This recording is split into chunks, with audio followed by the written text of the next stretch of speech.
was young, I knew what I wanted to do, which was write music and perform, but I didn't really know how to do anything other than just sit in my room and write.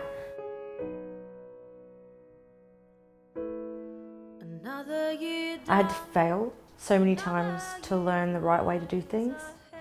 Because even though Josie's late, I'm gonna just get there, park, walk in and get something to eat. When I went to primary school, it was a bit of a shock. There's a lot of pressure on these kids already to be perfect. And that's when you get kids bullying each other because they're different. I was just like, oh, what's this violence, you know? One kid stole a skipping rope off me one day and I was like brokenhearted. I was like, why would you do that? Why would you steal something I was holding on to? Like just little things like that was really shocking to me.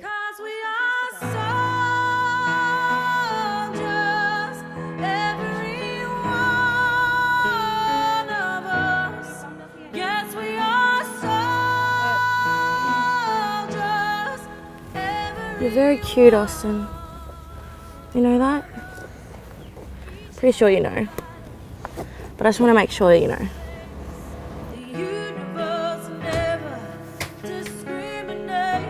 I didn't feel like I fit in because I didn't fit in. I wasn't meant to go into the normal school system.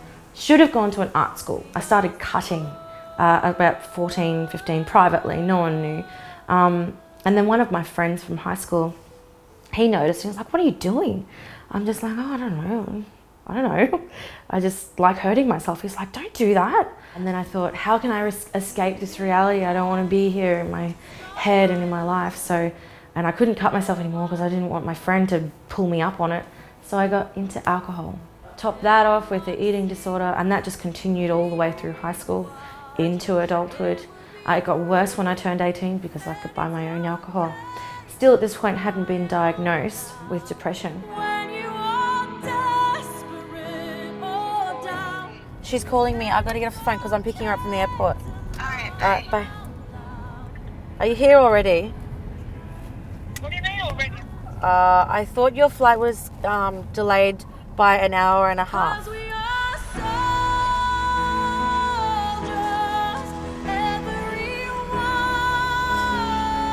I was surrounded by music. My sisters were always playing guitar or singing. My dad was singing or playing guitar. One was singing. We went to church where they were singing, so music was just everywhere. Music was my safe place because that's where I was like, I'm at home. This is my jam. Out on the playground, you guys can be boss with all your lip gloss and chewing gum, but music is my room. And so in choir, I used to sing as loud as I could, and I was like, yeah! And the teacher noticed, that I was really singing up. So when their solos came up, she offered me, do you want to audition? And I was like, yes. I think I was about 10 at the time. I started having classical private singing lessons and classical piano lessons. Being able to play the piano and sing at the same time, I started to write.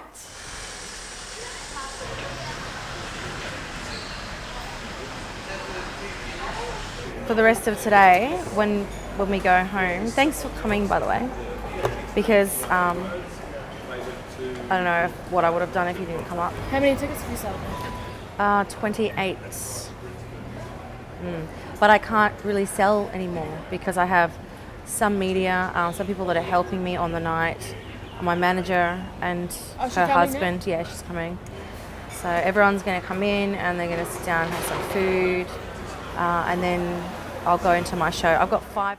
When I wrote my first one, it was a really silly song, but I just started writing random silly, you just got to keep tripping until you start writing good stuff. It was just practice. By the time I was 17, I don't know, I kept winning all these singing competitions like a Stedfords and things and performing it, everything I could while I kept writing, and word got around and they ended up signing me under management.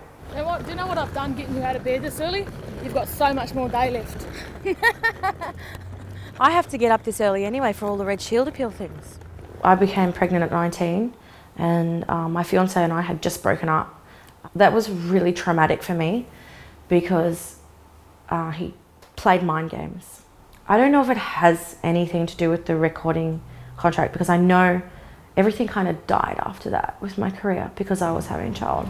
Like you make one decision, yes, I'm going to do this to something, or I'm going to start doing this, and everything. Stop doing this. Yeah, or stop doing something, and everything can change from that moment as long as you stay to your decision. So I had all this adding up for different things that happened in my life that hadn't been dealt with, and I was adding on it, and then I tried to commit suicide.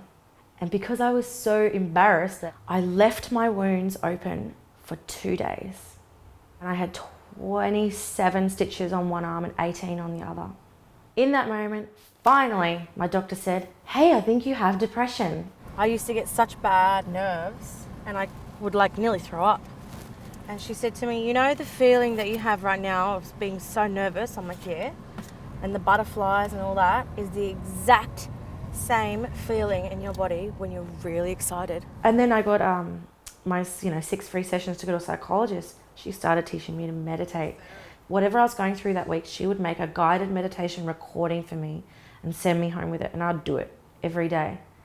And then I got into self-help, I got into the law of attraction, I got into manifesting, and slowly things started to just shift in a way I had never experienced in my life. As you wish. So just allow yourself. I'm not perfect. I go back to that place every now and then. Life's a roller coaster. Sometimes I'm up, sometimes I'm down. So I do go through that every now and then, but I just I go through the motions and then I pull myself back out again and keep going. Just allow yourself to feel comfortable. The thing that she didn't realise that she's her.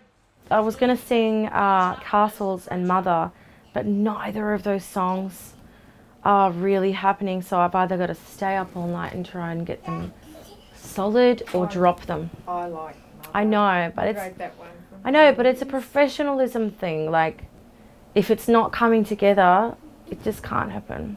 I just had this inspired thought of running my own music label, but I wanted it to be run in a way where the artist is kind of directing their own dream.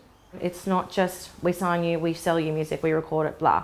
It's a whole mentorship program. So I want to have a retreat out in Beachmont where we have maybe 10 different cabins on the property. So they can live there for 3 months, 6 months, 12 months. It's away from everything and it's nice and quiet. They've got somewhere to come home to that, a normal balanced life. Organised hairdresser, ring bus, organised. Oh my God. It's not the way I planned it out. Can you figure out your own dreams while I try to hold on to my own? I just need a man to hold me and commit me on this song. Encourage me with your love. I just want someone to watch her rain pour down. What are you going to do with your life? Who are the people in your life that are making you feel terrible? Okay, stay away from them. Block that person's number. Don't go and see your mother every day if you don't want to. Just if she's going to be like that, distance her for a while until you get your strength up. Go and read some books. Go turn your phone off and go out into the hinterland or to the beach or wherever it is that you feel happy. Like, I keep on falling.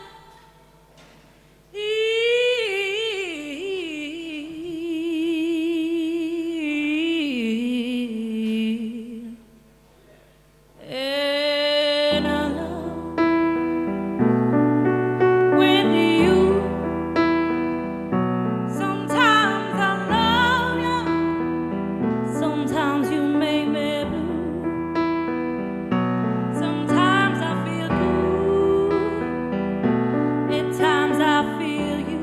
when I meet people who are going through what I have been through, and they're just, my life is this, my life is that, I'm like, actually, that's your past life. That has nothing to do with this moment right here where we're sitting, and it has nothing to do with your future at all. All this negative stuff doesn't shape and doesn't define you, right? They're just experiences that you've had, okay? And that's from back then. What happened 10 minutes ago is gone. If it happened 10 minutes ago, oh well, that's 10 minutes ago. What about now? What are you gonna do now? What are you gonna do right now that's gonna affect the rest of your life? I need a shoulder